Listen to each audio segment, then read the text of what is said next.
Hello बच्चों, आप सभी का दृष्टि एकेडमी के इस यूट्यूब चैनल में स्वागत है। आज हम एक नए वीडियो के साथ आप लोगों के बीच आए हैं और ये वीडियो है आरावली पर्वत के बारे में। आप लोग देखे होंगे कि ट्विटर पे, कई सारे सोशल मीडिया पे, सोशल प्लेटफॉर्म पे एक ट्रेंड चल रहा है कि sir save environment, save Aravalli. कई सारे बच्चे, कई सारे स्कूल इन सारे चीजों के लिए कैंपेन कर रहे हैं सर। तो आखिर ये है क्या, इसके बारे में पूरी जानकारी हम इस वीडियो में देने वाले हैं। तो आप सारे बच्चों से, सारे अभिभावक से मेरा रिक्वेस्ट रहेगा कि इस पर्यावरण के लिए आप इस वीडियो को पूरा देखें ताकि आपको एक समझ में आए कि आखिर ये मुद्दा है क्या और इस बारे में आखिर इतने सारे लोग क्यों इसके बारे में सजग हैं, सोशल मीडिया में इतने सारे मैसेज क्यों चल रहे हैं।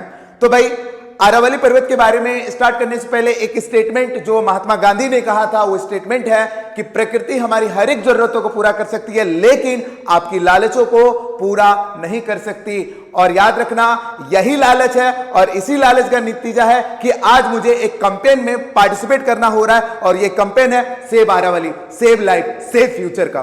तो भाई क्या है ये आरावली, क्यों बचाना इनको जरूरी है, तो क्या है इसका मुद्दा, सारी चीजों को हम लोग जानेंगे बारीकियों से। आरावली पर्वत के बारे में जानेंगे बारीकियों से। और कहते हैं ना कि इस दुनिया में हमें जो कुछ भी विरासत मिला है वो विरासत में मेरे पूर्वजों से जो मिला है और कहीं ना कहीं आने वाली पीढ़ियों के उधार से मिला है। तो मुझे आने वाली पीढ़ियों को भी देखना है और हमारे पूर्वज से जो विरासत मिला उन्हें भी देखना है ताकि आने वाली पीढ़ियों को भी वो फायदा, वो प्रॉफिट मिल पाए जो मुझे मिल पाया है। तो भाई क्या है ये आरावली पर्वत की कहानी, तो आप लोग जानते हो कि दिल्ली की हवा हो या राजस्थान की हो बारिश, दिल्ली की हवा हो या हो राजस्थान की बारिश, थार रेगिस्तान को रोकने की सबसे बड़ी ताकत अगर कोई है तो वो है हमारी प्रकृति, हमारे पेड़, हमारे पर्यावरण की सरकार।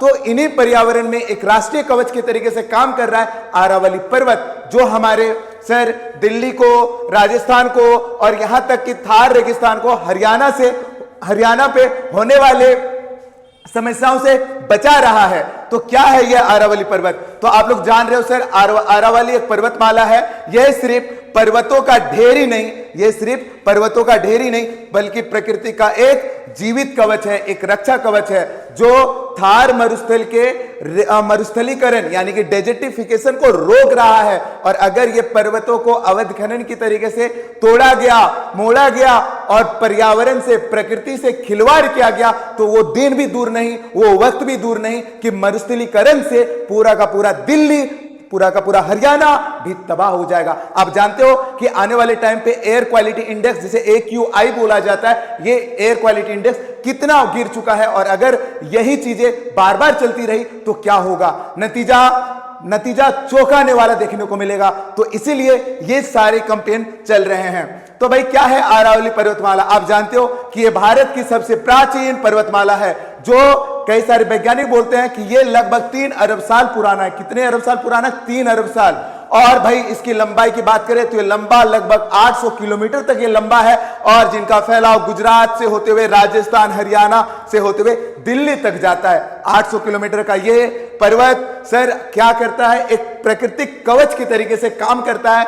आप देख रहे हो सर, ये है पूरा का पूरा इंडिया के नक्शे में आपको दिख रहा है, ये जो पार्ट दिख रहा है, ये जो पार्ट दिख रहा है, ये पार्ट आरावली का है। और इसी आरावली से देख रहे हो यहाँ पे थार डेजर्ट, ये थार मरुस्थल है और ये आरावली पर्वत क्या कर रहा है, इस मरुस्थलीकरण को आगे बढ़ने से रोक रहा है। आप देख रहे हो सर, ये पर्वतों की जो चोटी दिख रही है, सबसे ऊंची चोटी जिसे माउंट आबू बोला गया है, ये माउंट आबू भी यहाँ पे देखने को मिलता है, जिसे गुरु शिखर के नाम से भी जाना जाता है, जो आरावली की सबसे बड़ी चोटी, सबसे ऊंची चोटी है। सर यहाँ पे आप लोग देख रहे हो सर, एक लूनी रिवर भी जाती है जो गुजरात के कच्छ के रण में गायब भी हो जाती है। अब ये आरावली पर्वतमाला है, आप लोग यहाँ पे देख रहे हो सर, ये गुजरात, राजस्थान, हरियाणा और दिल्ली तक भी पहुंचने, दिल्ली तक के चीजों तक फैला हुआ है। पूरा का पूरा 800 किलोमीटर का ये फासला है।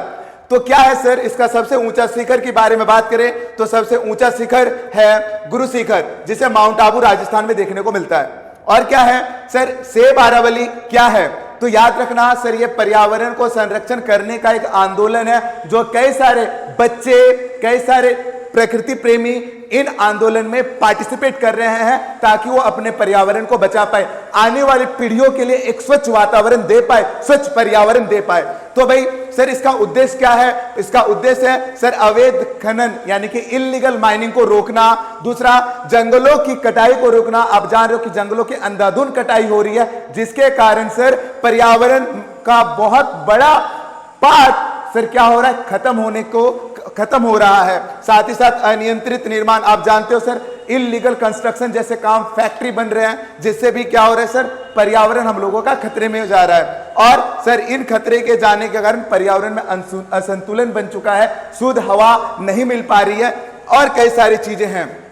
सर अरावली इतनी जरूरी क्यों है? तो अगर आप लोग देखोगे सर अरावली के कारण वर्षा और जल का संरक्षण हो पाता है। आप बोलोगे सर कैसे? तो आप लोगों ने देखा कि राजस्थान में आपको अरावली पर्वत देखने को मिल रहा है, जहां पे थार के रेगिस्तान को पूरी तरीके से सर प्रोटेक्ट करता है ताकि आगे वाले एरिया पे मरुस्थलीकरण नहीं हो पाए। सर ये वही पहाड़ है, वही पर्वत है जो मानसून की हवाओं को रोकती है, और इसी मानसून की हवाओं के रोकने का कारण सर राजस्थान और राजस्थान के आसपास के क्षेत्र में बारिश होती है और वहां पे मरुस्थलीकरण नहीं हो पाता। दूसरा है सर थार रेगिस्तान को रोकती है। थार रेगिस्तान को क्यों रोकती है? सर ये एक प्राकृतिक दीवार है जो डेजर्टिफिकेशन यानी कि मरुस्थलीकरण को रोकती है। कहां से? दिल्ली और हरियाणा से। और बार बार अगर ये माइनिंग होता रहे और दीवारों को यानी कि पहाड़ों को तोड़ते रहा गया तो सर वो दिन भी दूर नहीं कि डेजर्टिफिकेशन से पूरा का पूरा दिल्ली और हरियाणा भी तबाह हो जाएगा। और क्या कहते हैं सर? जैव विविधता। आप लोग जानते हो बायोडाइवर्सिटी यानी कि सर जो लिविंग ऑर्गेनिज्म होते हैं उनकी जो वैरायटी, प्लांट्स की जो वैरायटी होती है सर, एनिमल की जो वैरायटी होती है, वो वैरायटी का भी एक घर है सर। इसीलिए इसे नेचुरल वाइल्ड लाइफ कॉरिडोर भी बोला गया है। किसको? अरावली पर्वत को। और सर यहाँ पे तेंदुआ, सियार और नीलगाय जैसे कई सारे जीवित प्राणी देखने को मिलते हैं, लिविंग बॉडी देखने को मिलती है। इसके अलावा प्लांट की भी तरह तरह की वैरायटी देखने को मिलती है। इसके अलावा सर ये पर्यावरण हमें प्रदूषण से भी बचाता है, प्रदूषण से भी सुरक्षित रखता है। सर ये दिल्ली का यानी कि दिल्ली एनसीआर का सर ग्रीन लंग्स के तरीके से काम करता है। और अगर आप बोलोगे सर प्रदूषण कैसे बचाता है, सर आप लोग देख रहे हो एयर क्वालिटी इंडेक्स दिल्ली का डे टू डे डिक्रीज हो रहा है, तो सर इन धूल को रोकने का काम कौन कर रहा है? सर यही पर्यावरण। हवाओं को शुद्ध रखने का काम कौन कर रहा है? सर यही पर्यावरण। सर तापमान, आप बोलोगे सर दिल्ली का लास्ट टाइम का क्या टेम्परेचर था? गर्मी के दिनों में दिल्ली में लास्ट टाइम का टेम्परेचर क्या था? अगर आप बात करोगे सर उस टेम्परेचर के इनबैलेंस होने का रीजन था इस पर्यावरण के साथ खिलवाड़, और यही खिलवाड़ का रीजन आज हम लोगों के बीच आकर खड़ा हुआ है। सर अरावली में खतरा क्यों हो रहा है? आप लोग देख रहे हो सर इल्लीगल माइनिंग हो रही है, पहाड़ काटकर बिल्डिंग बनाए जा रहे हैं, फैक्ट्री बनाई जा रही है। सर जंगलों की कटाई हो रही है, सर जंगलों की कटाई हो रही है। औद्योगिक कचरा, इंडस्ट्रियल वेस्ट जो हो रहे हैं वो कहां डाले जा रहे हैं? सर खाली जगहों पे डाले जा रहे हैं, पहाड़ों के बीच डाले जा रहे हैं। तो सर और क्या हो रहा है सर? यहां पे कमजोर प्रशासनिक नियंत्रण यानी कि एडमिनिस्ट्रेशन का जो कंट्रोल था वो बहुत ही वीक हो चुका है, जिस कारण आज मुझे ये सब चीजें देखना पड़ रहा है। और आज लोग इस पे सवाल उठा रहे हैं, लोग इस पे आंदोलन कर रहे हैं ताकि अपने पर्यावरण को बचा पाए। सर इसके कारण क्या हो रहा है? सर पहाड़ें गायब हो रही है, सर जंगल गायब हो रहे हैं सर, और साथ ही साथ पर्यावरण असंतुलित हो रहा है सर, शुद्ध हवा नहीं मिल पा रहा है सर, शुद्ध पानी नहीं मिल पा रहा है सर। तो कई सारे प्रॉब्लम्स आपको इस अरावली के कारण देखने को मिलेंगे, इसलिए हमें अरावली को बचाना है। और क्या है सर?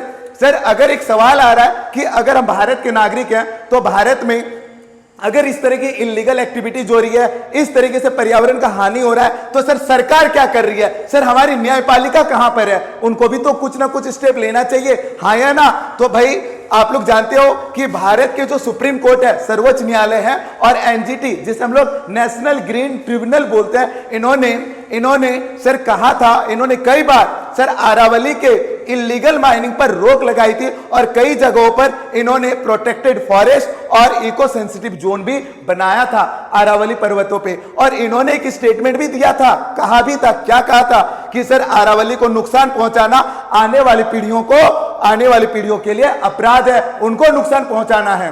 तो भाई ये सारे के सारे आप लोग देख रहे हो, सुप्रीम कोर्ट यानी कि सर्वोच्च न्यायालय, आप देख लो नेशनल ग्रीन ट्रिब्यूनल एनजीटी ने ये सारी चीजें कही। और भाई दिक्कत क्या है सर? लेकिन सच्चाई ये है कि जो कानून होते हैं ना, वो कानून कागजों पर दिखते हैं और जमीनी हकीकत पर कुछ और ही होते हैं। तो कानूनी जो चीजें होती है वो कागजों में देखी जाती है, लेकिन हकीकत में कहीं और ही कुछ चीजों को देखने को मिलता है। यही रीजन है कि सर सेव अरावली एक अभियान नहीं बल्कि एक भविष्य की सुरक्षा है। इसलिए सेव अरावली को लेकर कई सारे कैंपेन, कई सारे पर्यावरण आंदोलन चलाए जा रहे हैं। सेव अरावली तो सेव फ्यूचर। अगर हम अरावली को सेव करेंगे तो आने वाला फ्यूचर भी सेव होगा। और यही चीजों के कारण आप लोग कई सारे सोशल मीडिया पे ये सारी चीजें देखने को मिल रहा है कि आखिर ये सेव अरावली का मुद्दा क्या चल रहा है। तो भाई, तो आप लोग जानते हो कि सर अरावली और जो सेव अरावली का पूरा कैंपेन चल रहा है, पूरा का पूरा आंदोलन जो चल रहा है, ये आंदोलन हमारे पर्यावरण को लेकर है। और आप लोग जानते हो कि एक स्वस्थ पर्यावरण ही स्वस्थ परिवार और स्वस्थ समुदाय की नींव रखता है, इसलिए हमें इस पर्यावरण को बचाना चाहिए। तो भाई सर, ये पर्यावरण का जो आंदोलन ये राजस्थान एक कोने पे चल रहा है, झारखंड में इस बात का क्या फायदा? तो भाई झारखंड में भी कई सारी ऐसी एक्टिविटी हुई है जिन एक्टिविटी को आप लोग को जानना चाहिए। आप जानते हो इलेक्ट्रो स्टील जो आज से कुछ साल पहले बोकारो में आई थी, बोकारो में बसी थी, जिस जगह पर वो बसी उस जगह पर आप लोग देख रहे हो कई 15 किलोमीटर तक के एरिया को उन्होंने एक्वायर किया। वहां के गांव के लोगों को वहां से निकालकर किसी अनदर जगह पर उन्हें बैठाया और बदले में क्या मिला सर? बदले में उसे नौकरी तक नहीं मिली। एक नौकरी भी मिली तो कैसी नौकरी मिली? अस्थायी नौकरी मिली। और इस अस्थायी नौकरी के कारण आज वो जो लोग थे जिनकी जमीन थी उस जमीन पे वो एक मजदूर बन गए। अच्छा सोचो कि जिस जमीन पर मालिक होना चाहिए था, मालिक होकर काम करना चाहिए था, आज उसी जमीन पर किसी इंडस्ट्रियल के कारण आज उसी जमीन पर मजदूर बनके खटना पड़ रहा है, मजदूर बनके काम करना पड़ रहा है। और सर वो पर्यावरण को भी तो प्रदूषित कर रहा है। प्रदूषण इस हद तक कर रहा है क्योंकि वो क्या बना रहा है सर? आयरन बना रहा है, स्टील बना रहा है। तो सर ये आयरन और स्टील के लिए रॉ मटेरियल कहां से मिल रहा है? झारखंड से ही निकाला जा रहा है। और इन सारी चीजों का एक ही चीज पता चलता है कि सर हम आज जिस मुद्दे पे बात कर रहे हैं, ये मुद्दे सिर्फ और सिर्फ अरावली का नहीं है, ये मुद्दे हम लोगों का है, हम लोगों के विश्वास का है। तो भाई कुछ भी करने से पहले हमें अपने पर्यावरण को भी सोचना है, अपने झारखंडी को भी सोचना है, अपने झारखंड को भी सोचना है, क्योंकि झारखंड हमारा जो झारखंड बना है वो पर्यावरण प्रदेश है, इसलिए इसे झाड़ियों का प्रदेश कहा गया है, झारखंड बोला गया है। तो भाई झारखंडी होने के नाते और भारत का एक हिस्सा होने के नाते और भारत के एक नागरिक होने के नाते हमें पर्यावरण के इस अंधाधुंध जो प्रॉब्लम चल रही है, जो समस्या चल रही है, इस पे हमें आवाज उठानी चाहिए, क्योंकि भविष्य आज हमारे हाथों में है। क्योंकि आज अगर हम लोग कोई स्टेप नहीं लेते हैं तो भविष्य में ये सारी चीजें एक खतरे के रूप में हमारे सामने होगी, फिर हम कुछ नहीं कर पाएंगे। अभी हमारे हाथों में बहुत कुछ है जिससे हम इस पर्यावरण में हो रहे अत्याचार को रोक सकते हैं, इससे लड़ सकते हैं। क्योंकि संविधान में हमें भी एक अधिकार मिला है सर, स्वस्थ वातावरण में जीने का अधिकार। तो इसी अधिकार के तहत हम लोग पर्यावरण को लेकर, पर्यावरण के इस बिगुल के साथ हम भी साथ में हैं। पूरा का पूरा दृष्टि एकेडमी का टीम इनके साथ है। तो मिलते हैं बच्चों एक नए मैसेज के साथ नए वीडियो में। Thank you.